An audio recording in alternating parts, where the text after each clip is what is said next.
ഒരു 10-11 മണിയൊക്കെ ആയപ്പോൾ കടലിൽ ഭയങ്കര സൗണ്ട് കേട്ടോ, വള്ളമൊക്കെ പോകുന്നത്.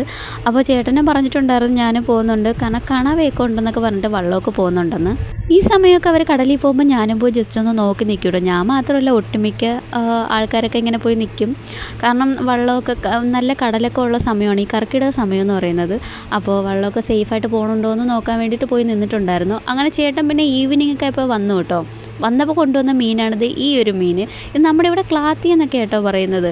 അപ്പോൾ നല്ല ജീവനുണ്ടായിരുന്നു ആൾക്ക്. ഇങ്ങനെ പിള്ളേരെയൊക്കെ വിളിച്ചിങ്ങനെ കാണിച്ചു കൊടുത്തിട്ടുണ്ടായിരുന്നേ. നമ്മുടെ വീട്ടിൽ കൊണ്ടുവരുന്ന മിക്ക മീനിന് എപ്പോഴും ഇങ്ങനെ ജീവനുണ്ടാകും. കാരണം കടലിൽ നിന്ന് ഡയറക്റ്റായിട്ട് നേരെ വീട്ടിലോട്ട് കൊണ്ടുവരുന്ന മീനില്ലേ, അപ്പോൾ ഫ്രഷ് മീനൊക്കെ ആയിരിക്കുമല്ലോ.